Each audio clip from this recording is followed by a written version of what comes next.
I had a procedure, a 20-minute procedure in an operating theatre. And when I came out, it took a lot longer to recover from the anaesthetic than normal.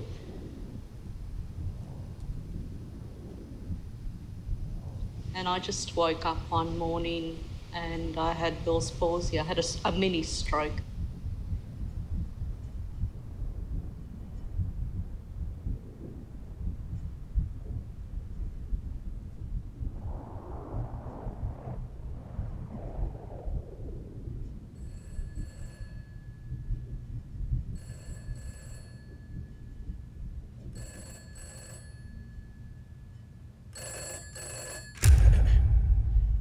My name's Robert McKee, and I'm a fucking sad cunt who thinks there needs to be a uniform structure to everything and that everything has form and shape.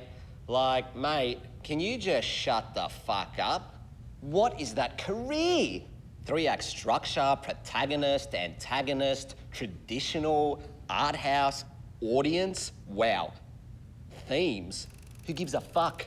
Movie experience? There's no fucking movies. They're dead. Fuck everyone else. Who cares what anyone fucking thinks? Your movie is gonna be fucking bad. I mean, can Robert McKee just fucking stop? What has he actually done? What is that fucking career?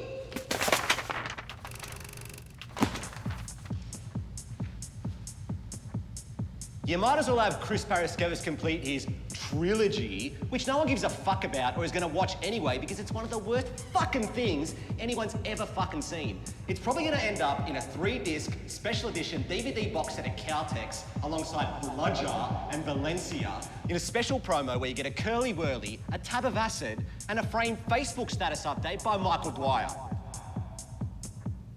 Not bad, or... And cut.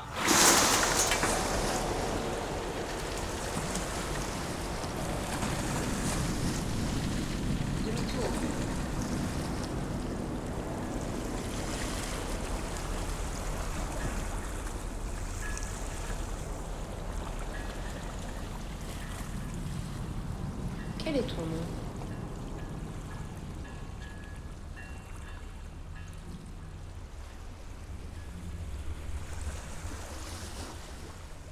D'où viens-tu?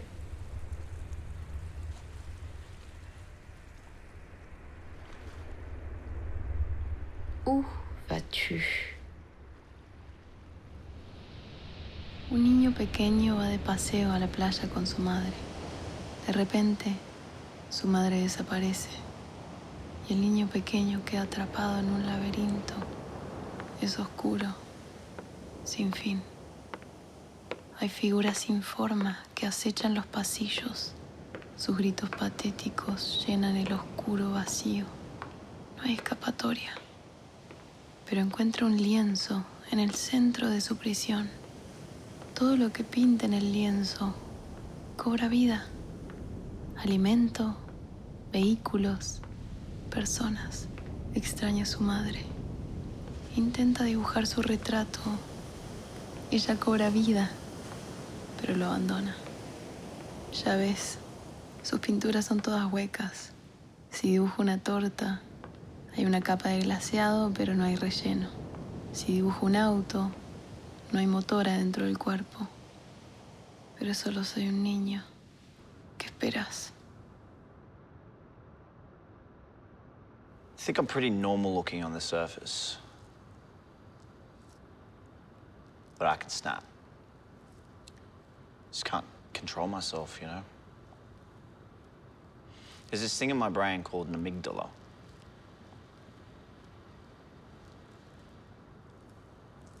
It's like a bunch of neurons fire away in my brain when I snap. The amygdala is linked to facial recognition. You know, the emotions of memories and the control of aggression.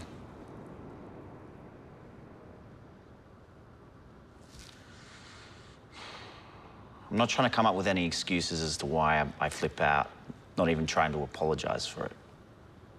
Just trying to tell you the truth.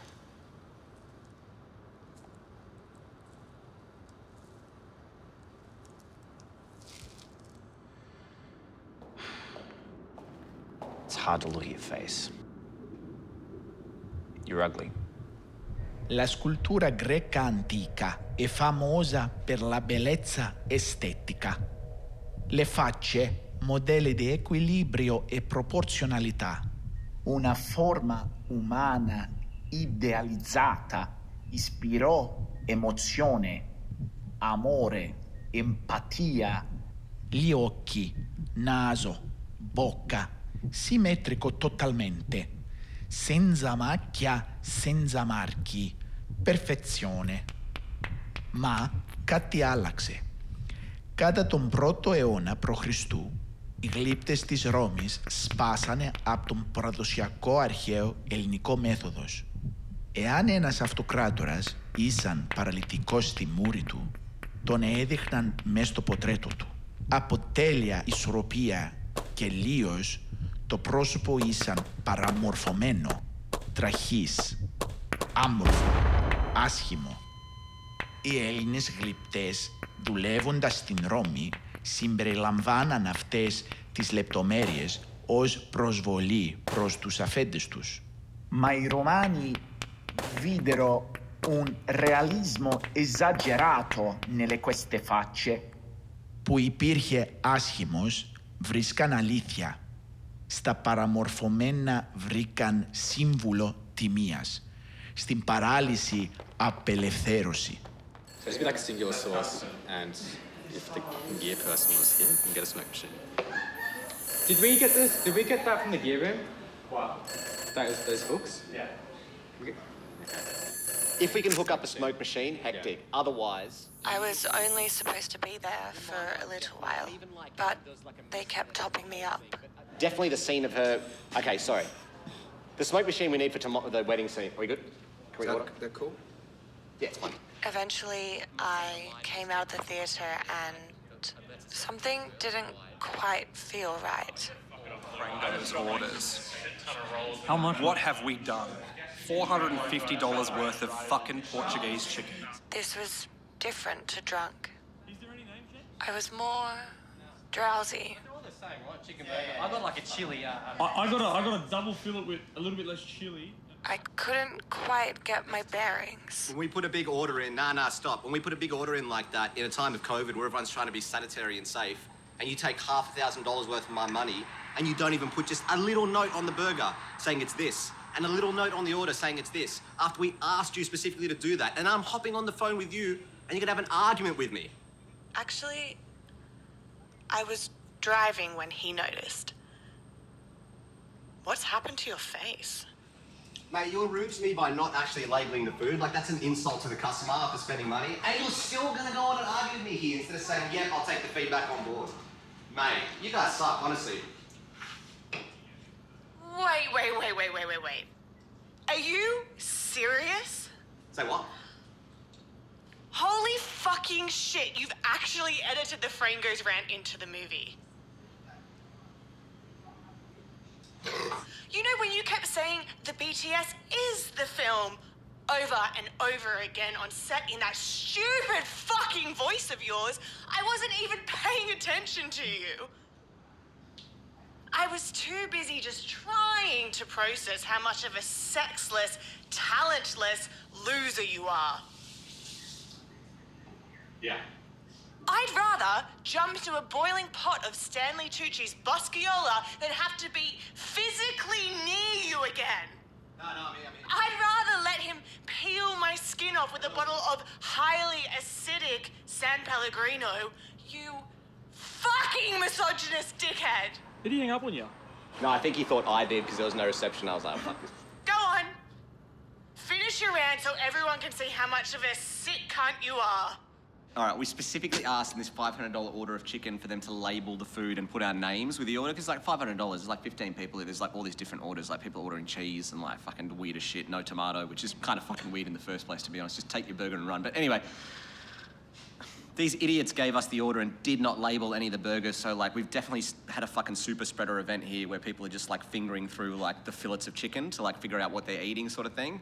And like I'm personally pissed off because I ordered like a combo meal, which was like a triple chicken burger and like a large chips, and I didn't get my large chips. Now, firstly, the burger, the chicken was dry, the chips were a little bit soggy, which is unacceptable for a $500 order. There was no labelling on the order. And I called the guy at Frango's to complain, and it was like the lady who works at the counter. And she was actually quite nice. She was just like, okay, I'll take that feedback on. Do you want me to pass it to my manager? And I was like, fucking oath, put me through to your manager. And then the manager gets on the phone, and I start like complaining to him in a fairly nice way. And I also mentioned this complaint. I was just like, listen, mate, you guys have been charging like no FPOS for the last like 10 years. You think you're all that. And he's like, oh, mate, we've had FPOS for the last 2 years. You're being rude. And in my mind, I'm just like, FPOS for the last 2 years, shut the fuck up. Like, FPOS has been around since like the dawn of time, and you've only just gotten onto it. And then he started arguing with me. Oh, yeah, you didn't say that you wanted us to put the names of the things. And I'm just like, mate, A, we did. And B, like, logically, when someone's putting in a $500 order with like food, chicken burgers and shit, wouldn't you just fucking write in like, fucking 2B pencil, oh yeah, like triple fillet. It was on the fucking notes. Come on, and we put it in the notes too. This guy had the temerity to argue with me, and he was like, oh, he's hung up. And I'm like, I'm still there, obviously you can hear me, he's bullshitting. And like, fuck him. I'm gonna go and put like a 5-star review on Frango's, and like I was talking to this guy, I'm gonna hack Google's like mainframe encoding to like get rid of that 5-star, just visually get rid of it so it logs as a 0-star review. And plus I'm fucking on edge because I had that large coffee as well, and I didn't take a shit this morning. It's just, I'm fucking in a bad mood for the rest of the shoot. It's gonna be an angry director for the rest of the day. Frango's Petersham sucks, all right? I looked in the mirror and thought, it wasn't me. I thought, how can this happen overnight to someone? I was just not sure what was going on. Roma, 750 avanti Cristo. Romolo, il fondatore di Roma, è il primo re combatta una crisi. Un'assenza totalmente e completamente di figa. Una festa di salsicce realmente. Come una soluzione invita i sabini per una gran bevuta. I sabini erano i vicini amichevoli sudo-italiani. Culturalmente e intellettualmente questi caffoni non offrivano niente per un impero fiorento, ma avevano il tonico perfettamente per la siccità. Emozionalmente danneggiate donne con tette grandi. I sabini sono venuti alla festa e il piano di Romolo si lavora. Un'abbandonanza di frutta fresca, gun e MDMA e LSD. I senti della festa sono meravigliosi. I romani e le sabine sono misti liberi. Le donne sabine sono rapinate dai soldati romani e sono violentate. Janus, il dio romano, scattò. Causa un'eruzione vulcanico di acqua bollente. Le facce dei romani e sabini sono bruciate. Uomini, donne, colpevoli, innocenti, nessuno evita. Προτού αρχίσουμε να καταλάβουμε όλα αυτά τα θέματα, ας να πούμε τις ηλιές. Οι Ρώμοι ήσαν προεξπερμάτωση στην πουτσα μεσοέτοιμη της αρχαίας Ελλάς. Όλα που οι Ρωμαίοι είχαν ήρθαν από τους Έλληνες. Είχαν τίποτε σκέψεις μοναδικές, τίποτε δημιουργικότητα και τίποτε ουσία και συχνά παραβίαση πνευματικών δικαιώματων του Τρόι του Eric Bana. Παραδείγματος χάρη, οι θεοί της Ολυμπίας, όλοι οι θεοί θετοί και δοξασμένοι από τους Ρωμαίους. Οι λειτουργίες και ρόλους τους απόμεναν ολόιδια, μόνο τα ονόματά τους άλλαξαν. Ο Δίας έγινε Τζούπερα, η Ήρα έγινε Τζούνο, ο Άρης έγινε Μάζ, η Αφροδίτη έγινε Βένες. Και εδώ αρχίζει η γραμμή να κυλιδάει. Οι θεοί Έλληνες είχαν τα ίδια πάθη του ανθρώπου. Αγάπη, ζήλια, οργή. Και οι θεοί της Ρώμης είχαν χαρακτήρες αντίθετες στους αρχαίους Έλληνες. Αμερόληπτοι, λογικοί, ήρημοι. Και ο Janus δεν είχε ελληνικός ισοδύναμος, δεν είχε εκδοχή ελληνική, όχι νόημα για το ξέσπασμα. Moody? As much as you don't want. Of course. Yeah. Yeah, sometimes I just wish I could wake up and be the different me, just for the day. Just to see what it would be like. To be able to smile properly. To have that expression taken away is like a piece of me is missing. The head doesn't match the body. Please understand that I only wear it because I have to. But this thing weighs so heavily, and yet the fabric feels as though it could tear apart at any moment, exposing me. I'll use whatever and whoever I can get my hands on to protect myself. I have so many ways to cover up that sometimes it just gets a little confusing. You know how it feels though, don't you? France, 1862. Je m'appelle Guillaume Benjamin Duchesne. Je suis un neurologue de 56 ans, né dans la ville côtière de Boulogne-sur-Mer. Mon père était commandant de l'Espoir, un corsaire décoré de la Légion d'honneur par Napoléon Bonaparte.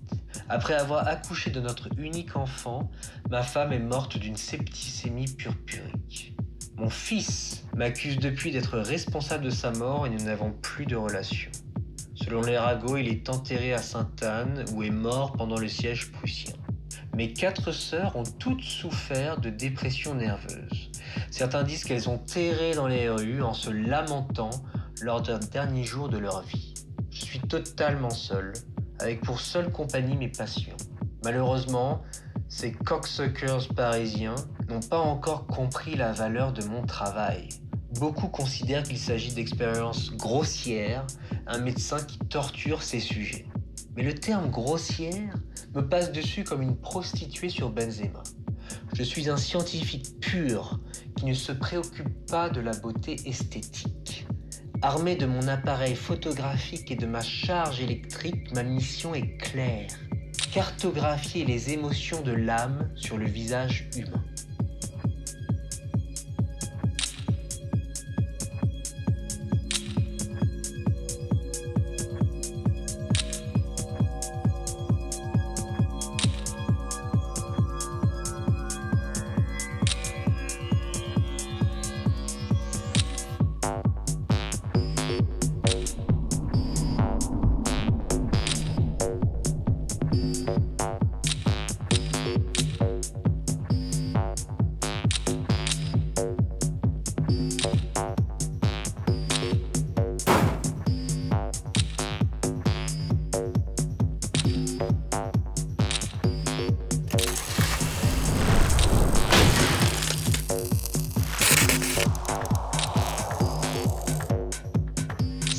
Scientifique.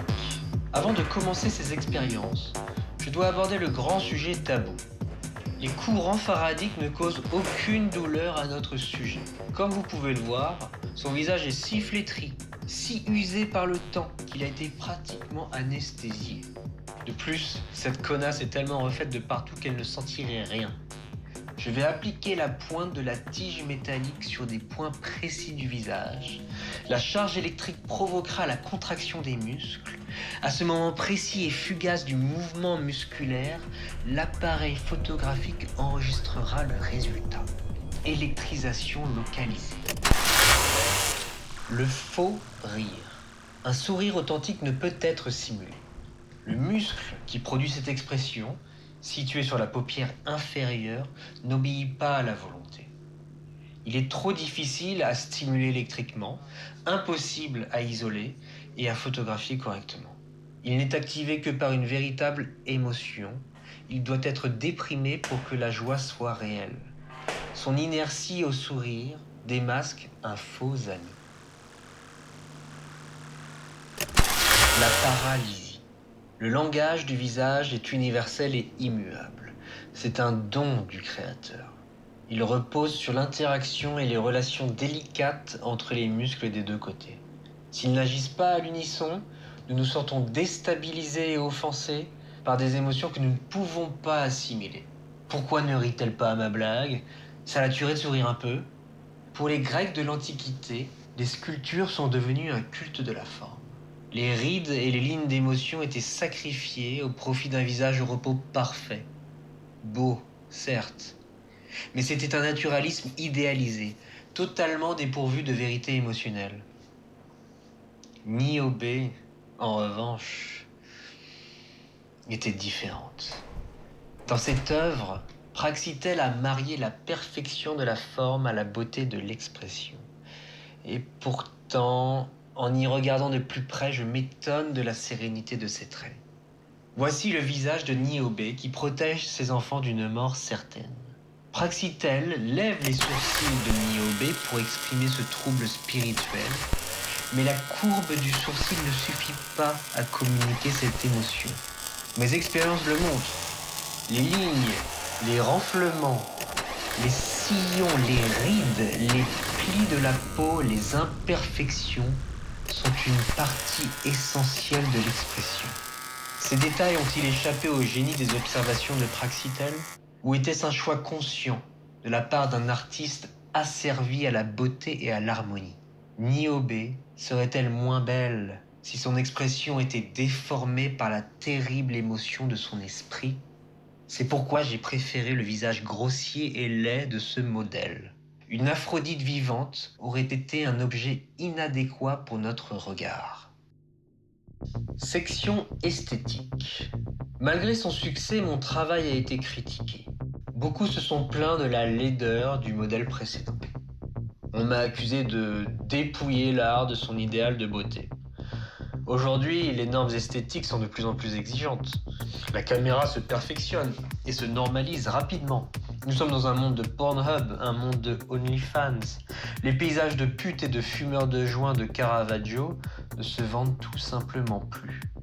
En réponse, j'ai réalisé une nouvelle série d'expériences en utilisant un nouveau modèle.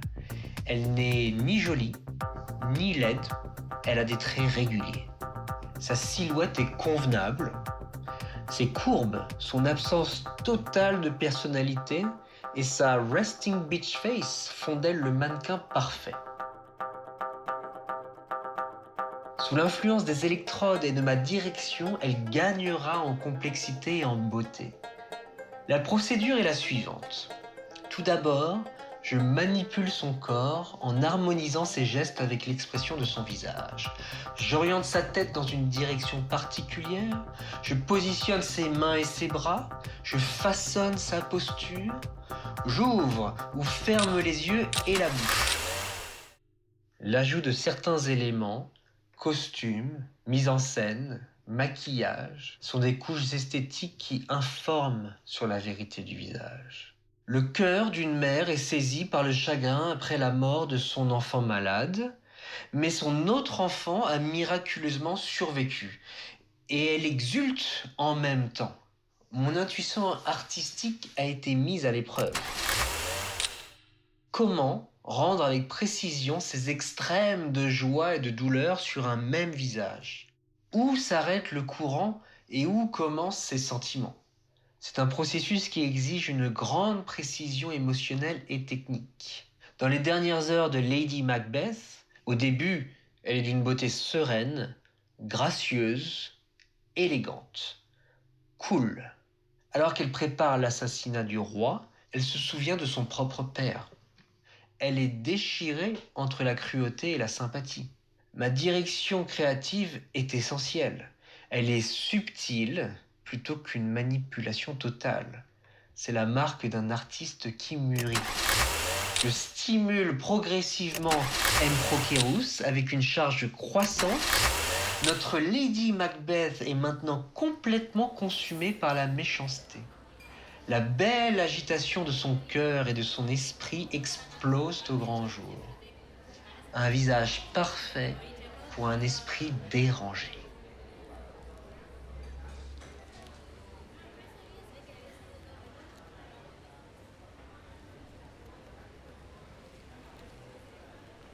You're too attractive. This is gonna work. You're gonna have to change your face. What did you have in mind? I want to sever the tendons underneath your skin. Will it be painful? No. We'll put you to sleep first. There'll be some pain when you wake up, but you'll have a real face. What will my face look like? Well, half of it will be asleep. Corner of your mouth will sag and you'll have some trouble chewing. Tears will come out of your eye sockets sometimes. One eye will be half asleep. Okay. I don't like the idea of anesthetic.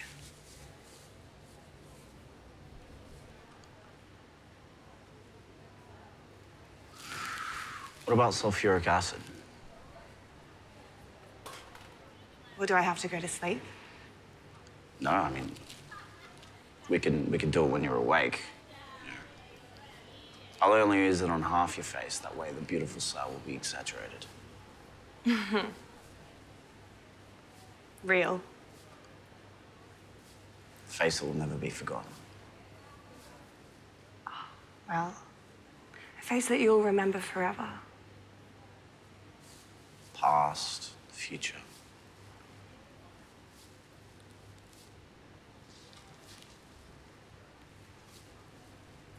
I'm scared.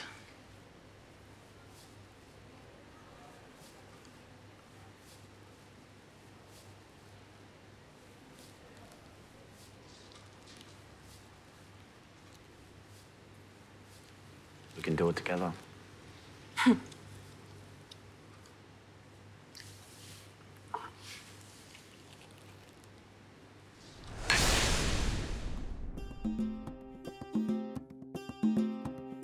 All jokes aside, I think I'm just a bit confused. No, not confused. I don't know why I do that. I'm not confused. Just like how I'm not sorry. It's a cop-out.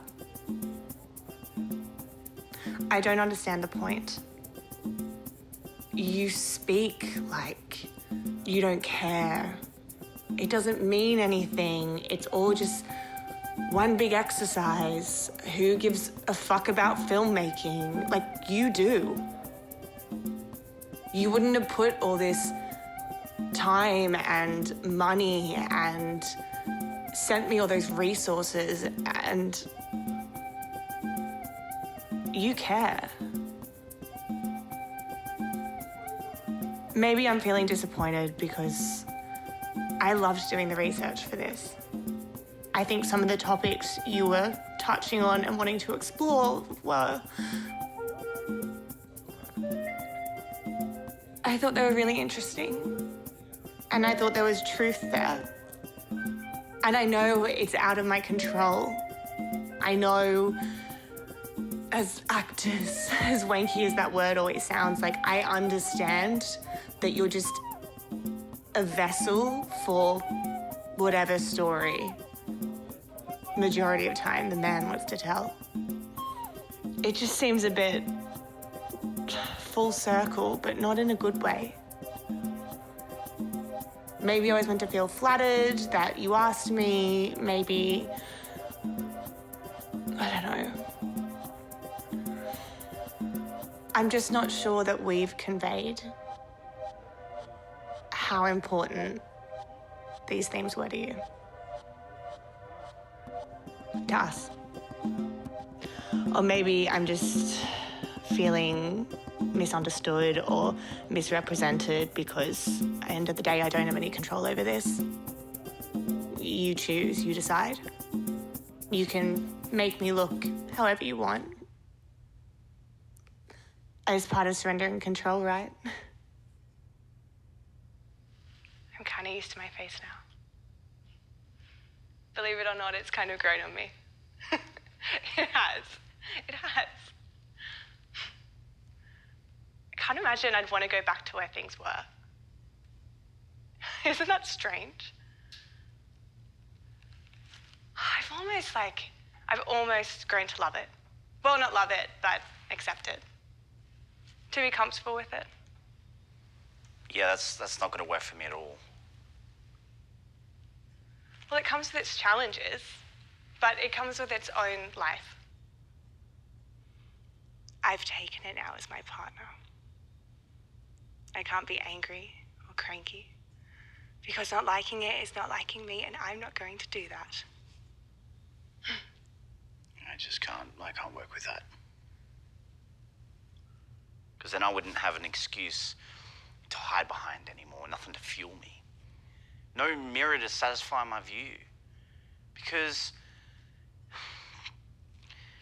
the only truth is that when I look at you, I see myself. So yeah, you've completely fucked it, so thanks for that.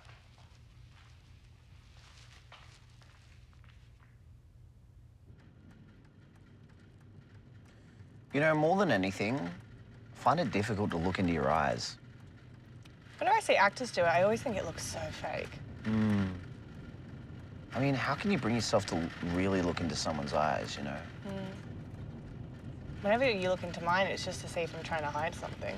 Yeah, and I don't really need to do that with you because everything I need to know is on your skin, you know?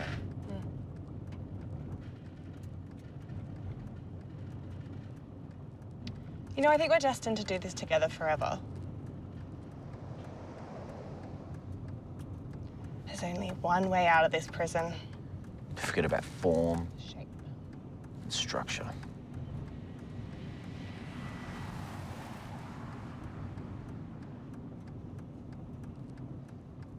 I think we should get a divorce. I don't think so. Shh. You guys are joking, right? Yeah, of course he's joking. Yeah, of course we're joking. It's fine. It's just a joke. It's just funny sometimes. Yeah, it's funny. It's fine. Comedian. Jesus Christ. I don't think you're good. If you say one more word, we are going to pull over and I'm going to leave you on the side of the street. Oh my God, stop. He's not going to leave you on the side of the street. You don't have the balls. Jesus. Hey, hey. Don't fucking swear like that. Asshole. Boys. Pull over. Stop it. Pull No, over. no, just stop. No, I'm serious. Just We're pull over. almost home. Just stop. No, Both just of pull you, over. stop. I didn't even do anything. Shh. Yeah, just stop talking. Both of you. Me? What am I doing wrong? Shut the fuck up, honestly. Mom. You I started. didn't do Look, anything. what are you, Mum? I'm allowed to swear. I'm a fucking adult here. Hey. Hey, I'm driving. Stop talking. So, this is it, huh? After all the flip outs. Janus, whatever the fuck it's called. How do you even pronounce it? And does anyone actually give a fuck? I wouldn't be surprised if you were sued by Robert McKee, Amy Isabel Jacobs, and Frangos Petersham all at the same time. Do you know how bored I've been throughout this whole thing? I couldn't wait to get away from you, you fucking creep. No one likes you. I'm so glad I took your money and essentially did nothing for a week. You know the whole crew had orgies after they rapped each day. I guess they really got off on their joint hatred of you. And how pointless and pathetic this film really is. Jesus, even Tom Coyne got laid. I guess I thought I'd somehow get you after this experience. But I've come to realize maybe you're not some undiscovered genius. I mean, the football jersey collection, the indulgent self-hatred, not to mention the not-so-subtle misogyny, all packaged up to be some misunderstood, quirky indie film soft boy. Well, I'm not buying it anymore. You're just a film school nerd who still lives with his parents. Your life is meaningless. Now go call Frangos and apologize to their poor staff for your fucking tantrum, which, by the way, is not something to be proud of.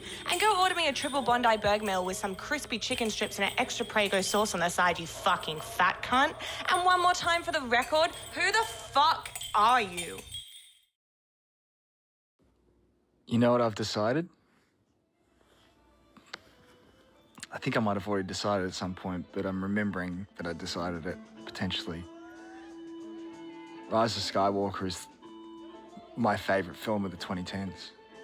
It just is. It's this soulless, storyless, pumped full of action, new thrill every 30 seconds, nonsense, childlike, incredibly racist corporate cash grab. And I just love it for that. It's so good at that. I'm telling you, I watched it the other night and I just love it.